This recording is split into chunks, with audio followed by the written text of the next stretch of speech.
Hello everyone, welcome back to my YouTube channel. दोस्तों, उम्मीद करती हूँ आप सभी बहुत अच्छे होंगे और अपनी पढ़ाई में व्यस्त होंगे। तो पॉलिटी की पिछले वीडियो में हमने सर्वोच्च न्यायालय के जो वन लाइनर क्वेश्चन थे उसको कंप्लीट किया था। आज हम लोग राज्यपाल के वन लाइनर क्वेश्चन को कंप्लीट करने वाले हैं, जो कि एनसीईआरटी सार संग्रह महेश कुमार वर्णवाल के बुक से लिए हुए हैं। तो आइए शुरुआत करते हैं। राज्यपाल, जिसे गवर्नर भी कहा जाता है। पहला क्वेश्चन है, भारतीय संविधान में राज्यपाल को मनोनीत किए जाने की पद्धति में किस देश का अनुसरण किया गया है? तो भारतीय संविधान में राज्यपाल को मनोनीत किए जाने का जो नियम है वो कनाडा से लिया गया है। तो आंसर क्या हो जाएगा? कनाडा हमारा आंसर हो जाएगा। अगला क्वेश्चन है, राज्य का कार्यकारी एवं संवैधानिक प्रमुख कौन होता है? तो राज्य का कार्यकारी एवं संवैधानिक प्रमुख राज्यपाल होता है। अगला क्वेश्चन है, किसी राज्य में राज्यपाल की नियुक्ति संविधान के किस अनुच्छेद के अंतर्गत की जाती है? तो किसी भी राज्य में राज्यपाल की जब नियुक्ति की जाती है तो वह संविधान के अनुच्छेद 155 के अंतर्गत की जाती है। नेक्स्ट है, विधान परिषद में राज्यपाल द्वारा कितने सदस्यों को मनोनीत किया जाता है? विधान परिषद में राज्यपाल द्वारा कुल सदस्यों का 1/6 सदस्यों को मनोनीत किया जाता है। उत्तर हमारा क्या हो जाएगा? कुल सदस्यों का 1/6। ये हमारा आंसर हो जाएगा। आगे बढ़ते हैं। यदि राज्यपाल संसद अथवा विधानसभा का सदस्य है तो जिस तिथि को वह राज्यपाल का पद धारण करेगा उसी तिथि से उसका संसद अथवा राज्य विधानसभा में पद रिक्त मान लिया जाएगा। यदि राज्यपाल संसद अथवा विधानसभा का सदस्य है तो जिस तिथि को वह राज्यपाल का पद धारण करेगा उसी तिथि से उसका संसद अथवा राज्य विधानसभा में पद रिक्त मान लिया जाता है। चलिए आगे बढ़ते हैं। झारखंड, छत्तीसगढ़, मध्य प्रदेश तथा उड़ीसा में एक जनजाति कल्याण मंत्री की नियुक्ति कौन करता है? तो झारखंड हो गया, छत्तीसगढ़, मध्य प्रदेश और उड़ीसा में एक जनजाति कल्याण मंत्री की नियुक्ति राज्यपाल करता है। अगला क्वेश्चन है, राज्य विधानसभा के सत्रावसान का आदेश किसके द्वारा किया जाता है? तो राज्य विधानसभा के सत्रावसान का आदेश राज्य के राज्यपाल के द्वारा दिया जाता है। आगे बढ़ते हैं। राज्यपाल किससे सलाह कर जिला न्यायाधीशों की नियुक्ति, स्थानांतरण और प्रोन्नति कर सकता है? तो राज्यपाल किसके सलाह पर जिलाधीशों की नियुक्ति करता है, उनका स्थानांतरण करता है और प्रोन्नति करता है? तो उच्च न्यायालय की सलाह पर। हमारा उत्तर उच्च न्यायालय हो जाएगा। राज्यपाल के वेतन और भत्ते किस निधि से दिए जाते हैं? तो राज्यपाल के वेतन और भत्ते राज्य की संचित निधि पर भारी होते हैं। अगला है, भारत के संविधान में राज्य के राज्यपाल के विरुद्ध अभियोग चलाने का प्रावधान नहीं है। भारत के संविधान में राज्य के राज्यपाल को हटाने के लिए उसके विरुद्ध अभियोग चलाने का कोई प्रावधान नहीं होता है। राज्यपाल किस अनुच्छेद के अंतर्गत राष्ट्रपति के विचार के लिए किसी विधेयक को आरक्षित रख सकता है? तो राज्यपाल अनुच्छेद 200 के अंतर्गत राष्ट्रपति के विचार के लिए किसी विधेयक को आरक्षित रख सकता है। वर्तमान में राज्यपाल का मासिक वेतन कितना है? तो वर्तमान में राज्यपाल का मासिक वेतन है 3,50,000 रुपए। चलिए आगे बढ़ते हैं। राज्यपाल किसके प्रति उत्तरदायी होता है? तो राज्यपाल राष्ट्रपति के द्वारा उत्तरदायी होता है, राष्ट्रपति के प्रति उत्तरदायी होता है। 7वें संविधान संशोधन अधिनियम 1956 के अनुसार एक व्यक्ति को 2 या 2 से अधिक राज्यों का राज्यपाल नियुक्त किया जा सकता है। राज्यपाल पुनर्नियुक्ति के भी योग्य होता है। तो कौन सा संविधान संशोधन है जो ये कहता है कि एक व्यक्ति 2 या 2 से अधिक राज्यों का राज्यपाल हो सकता है? तो 7वां संविधान संशोधन अधिनियम 1956 के अनुसार एक व्यक्ति 2 या 2 से अधिक राज्यों का राज्यपाल हो सकता है और राज्यपाल की पुनर्नियुक्ति भी हो सकती है। यदि कोई व्यक्ति किसी राज्य का राज्यपाल रह चुका है तो फिर से उसके राज्यपाल के पद पर नियुक्ति की जा सकती है। अगला है, राज्यपाल द्वारा की जाने वाली नियुक्तियां। तो राज्यपाल किनकी नियुक्ति करता है? आइए देख लेते हैं। राज्य के महाधिवक्ता की नियुक्ति करता है। एडवोकेट जनरल की नियुक्ति राज्यपाल के द्वारा की जाती है। राज्य लोक सेवा आयोग के अध्यक्ष एवं सदस्यों की नियुक्ति की जाती है। किनके द्वारा? तो राज्यपाल के द्वारा की जाती है। राज्य लोक सेवा आयोग के अध्यक्ष और उनके सदस्यों की नियुक्ति राज्यपाल के द्वारा ही की जाती है। राज्य निर्वाचन आयोग के अध्यक्ष और अन्य सदस्यों की नियुक्ति, जो राज्य का निर्वाचन आयोग होता है उसके जो अध्यक्ष और अन्य जो सदस्य होते हैं उनकी नियुक्ति भी राज्यपाल के द्वारा ही की जाती है। विश्वविद्यालयों के उपकुलपतियों की नियुक्ति भी राज्यपाल के द्वारा ही होती है। राज्य वित्त आयोग का गठन भी राज्यपाल के द्वारा ही किया जाता है। चलिए आगे बढ़ते हैं। अगला है, राज्यपाल उच्च न्यायालय के न्यायाधीशों की नियुक्ति के विषय में राष्ट्रपति को परामर्श देता है। तो जो राज्य का राज्यपाल होता है वो हाईकोर्ट के जो जज होते हैं उनकी नियुक्ति के विषय में राष्ट्रपति को परामर्श देता है। अगला है, राज्यपाल को राज्य लोक सेवा आयोग के सदस्यों को निलंबित करने का भी अधिकार प्राप्त होता है। जो राज्य लोक सेवा आयोग के जो सदस्य होते हैं उनको निलंबित करने का अधिकार भी राज्यपाल के पास होता है। जम्मू एवं कश्मीर के उपराज्यपाल की नियुक्ति कौन करता है? तो जम्मू एवं कश्मीर के उपराज्यपाल की नियुक्ति भारत का राष्ट्रपति करता है। भारत में राज्यपाल बनने वाली पहली महिला कौन थी? तो भारत में राज्यपाल बनने वाली पहली महिला थी सरोजिनी नायडू। सरोजिनी नायडू थी जो भारत में पहली महिला राज्यपाल बनी थी। राज्य विधानसभाओं में आंग्ल भारतीय समुदाय के लिए प्रतिनिधित्व का प्रावधान भारत के संविधान के किस अनुच्छेद द्वारा किया गया है? तो अनुच्छेद 333 के द्वारा 104वें संविधान संशोधन के द्वारा स्थगित किया गया है। राज्य विधानसभाओं में आंग्ल भारतीय समुदाय के लिए प्रतिनिधित्व का प्रावधान भारत के संविधान के अनुच्छेद 333 के द्वारा किया गया है। आगे बढ़ते हैं।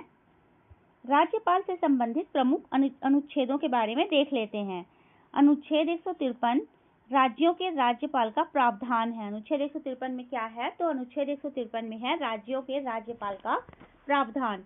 अनुच्छेद 154 में है राज्य की कार्यपालिका शक्ति का राज्यपाल में निहित होना।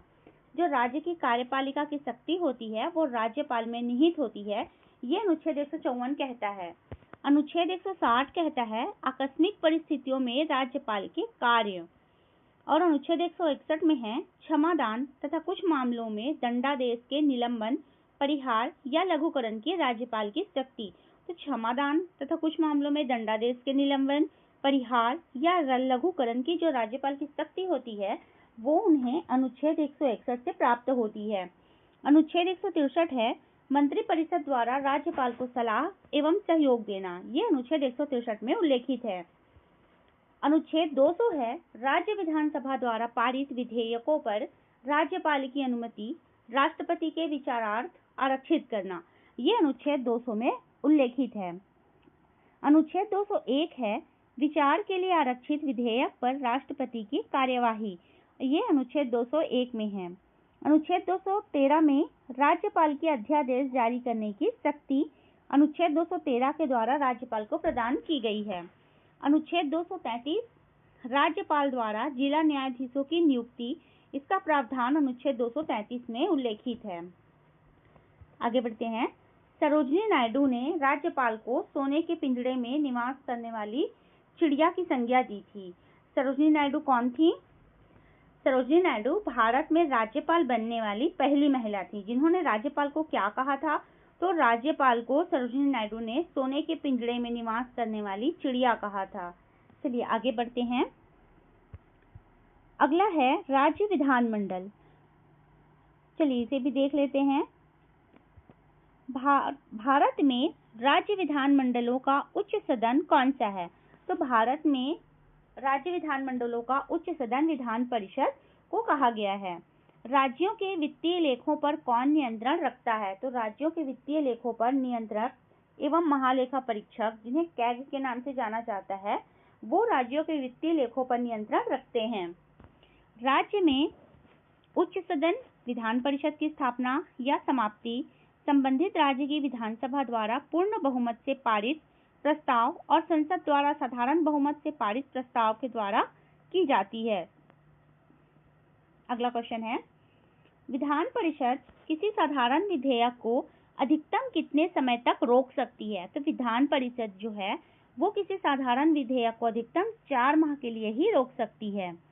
राज्य मंत्री परिषद से संबंधित महत्वपूर्ण अनुच्छेद। अनुच्छेद 163 राज्यपाल को सलाह एवं सहायता के लिए मंत्री परिषद के गठन का प्रावधान अनुच्छेद 163 में किया गया है। अनुच्छेद 164 में है राज्य के मंत्रिमंडल का सामूहिक उत्तरदायित्व विधानसभा के प्रति। जो राज्य के मंत्रिमंडल होता है उनका सामूहिक उत्तरदायित्व विधानसभा के प्रति होना चाहिए, ये अनुच्छेद 164 में उल्लेखित है। चलिए आगे बढ़ते हैं। अनुच्छेद 166 राज्य सरकार के कार्य का संचालन अनुच्छेद 166 में है। अनुच्छेद 167 है राज्यपाल को सूचना प्रदान करने का मुख्यमंत्री का कर्तव्य, ये अनुच्छेद 167 में है। अगला क्वेश्चन, भारतीय संविधान के किस अनुच्छेद के अंतर्गत विधानसभा को विधान परिषद का सृजन एवं उसे समाप्त करने का अधिकार प्राप्त है? तो अनुच्छेद 169 में, अनुच्छेद 169 के अंतर्गत विधानसभा को विधान परिषद का सृजन करने और उसे समाप्त करने का अधिकार प्राप्त है। नेक्स्ट क्वेश्चन है, राज्य की विधानसभाओं में सदस्यों की संख्या किस अनुच्छेद में निर्धारित की गई है? तो राज्य की विधानसभाओं में सदस्यों की जो संख्या है वो अनुच्छेद 170 के अंतर्गत निर्धारित की गई है। राज्य की विधानसभाओं में सदस्यों की संख्या कितनी होगी, ये अनुच्छेद 170 में उल्लेखित है। राज्य विधानसभा के निर्वाचन का संचालन कौन करता है? तो राज्य विधानसभा के निर्वाचन का संचालन भारत का निर्वाचन आयोग करता है। अगला है, राज्य विधान परिषद को भंग नहीं किया जा सकता परंतु इसे समाप्त किया जा सकता है। जो राज्य का विधान परिषद होता है इसे भंग नहीं कर सकते हैं परंतु इसे पूर्णतः समाप्त किया जा सकता है। भारत के किस राज्य में समान नागरिक संहिता लागू है? यूनिफॉर्म सिविल कोड भारत के किस राज्य में लागू है? तो वो गोवा में लागू है। भारत में मात्र गोवा ऐसा राज्य है जहां यूनिफॉर्म सिविल कोड लागू है। अगला है, राज्य का विधानसभा अध्यक्ष अपना त्यागपत्र किसे सौंपता है? तो राज्य का विधानसभा अध्यक्ष जो होता है, जिसे स्पीकर भी कहते हैं, वो अपना त्यागपत्र उपाध्यक्ष को सौंपता है। आइए आगे बढ़ते हैं। विधानसभा के सदस्यों की निहरताओं से संबंधित प्रश्नों पर अंतिम निर्णय किसके द्वारा लिया जाता है? तो जो विधानसभा के सदस्यों की डिस्क्वालिफिकेशन से संबंधित प्रश्न होते हैं उन पर अंतिम निर्णय राज्यपाल के द्वारा लिया जाता है। विधानसभा का सदस्य निर्वाचित होने के लिए न्यूनतम आयु क्या है? तो विधानसभा का सदस्य निर्वाचित होने के लिए न्यूनतम आयु है 25 वर्ष। विधानसभा के विघटन के पश्चात उसका अध्यक्ष अधिकतम 6 माह समय तक अपने पद पर बना रह सकता है। विधानसभा के विघटन के बाद भी उसका जो अध्यक्ष होता है वो 6 माह तक अपने पद पर बना रह सकता है। राज्य सरकार के मंत्रियों के वेतन एवं भत्तों का निर्धारण किसके द्वारा किया जाता है? तो राज्य सरकार के मंत्री जो होते हैं उनके वेतन और भत्तों का निर्धारण राज्य विधानसभा के द्वारा निर्धारित किया जाता है। अगला है, वर्ष 1956 में कितने पुनर्गठित राज्यों में द्विसदनी विधानमंडल थे? तो वर्ष 1956 में 5 पुनर्गठित राज्य में द्विसदनी विधानमंडल थे। अगला क्वेश्चन देखते हैं, प्रथम महिला मुख्यमंत्री भारत के किस राज्य में बनी थी? तो प्रथम महिला मुख्यमंत्री भारत के उत्तर प्रदेश में बनी थी। तो भारत की प्रथम महिला मुख्यमंत्री कौन थी? तो भारत की प्रथम महिला मुख्यमंत्री थी सुचेता कृपलानी, जो उत्तर प्रदेश की पहली महिला मुख्यमंत्री बनी थी। अगला है, भारत के किसी राज्य की पहली मुख्यमंत्री थी, पहली महिला मुख्यमंत्री सुचेता कृपलानी थी, जो 1963 से 1967 तक उत्तर प्रदेश की मुख्यमंत्री थी। आगे बढ़ते हैं, विधानसभा में सदस्यों की संख्या।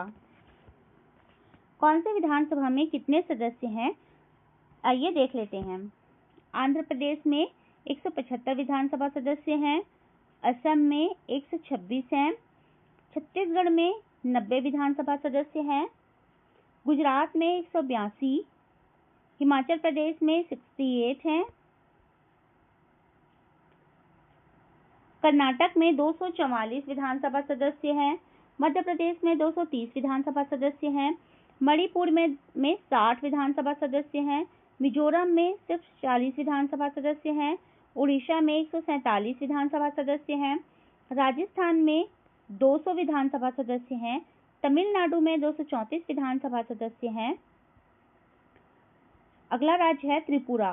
त्रिपुरा में 60 विधानसभा सदस्य हैं, उत्तराखंड में 70 विधानसभा सदस्य हैं और अरुणाचल प्रदेश में 60 विधानसभा सदस्य हैं। अगला राज्य बिहार है, बिहार में 243 विधानसभा सदस्य हैं।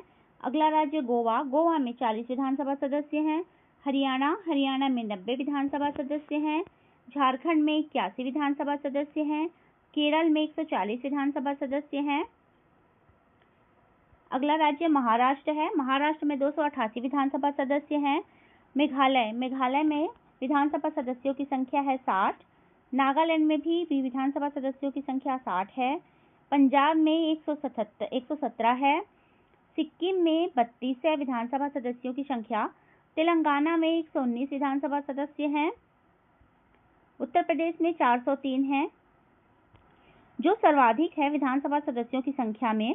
और पश्चिम बंगाल में 294 विधानसभा सदस्य हैं। केंद्र शासित प्रदेशों में भी देख लेते हैं। केंद्र शासित प्रदेश में दिल्ली में 70 विधानसभा सदस्य हैं। पुडुचेरी में 30 विधानसभा सदस्य हैं। जम्मू कश्मीर में 90 हैं, प्लस 24 जो हैं वो पीओके के लिए रिक्त रखे गए हैं। अगला है, मुख्यमंत्री की सलाह पर राज्यपाल द्वारा मंत्रियों की नियुक्ति की जाती है और ये राज्यपाल के प्रसाद पर्यंत कार्य करते हैं। मुख्यमंत्री की सलाह पर राज्यपाल द्वारा जिन मंत्रियों की नियुक्ति की जाती है वे राज्यपाल के प्रसाद पर्यंत कार्य करते हैं। तो दोस्तों, आज के लिए बस इतना ही। मिलते हैं नेक्स्ट वीडियो में हमारा नए चैप्टर के साथ। और पॉलिटी में हम इसके बाद उच्च न्यायालय हाई कोर्ट के वन लाइनर क्वेश्चन को कंप्लीट करने वाले हैं। तो बने रहिएगा हमारे साथ। अगर आपको मेरा ये वीडियो पसंद आए तो वीडियो को लाइक कीजिएगा, हमारे चैनल को सब्सक्राइब कीजिएगा और हमारी वीडियो को शेयर भी कीजिएगा। तब तक के लिए धन्यवाद।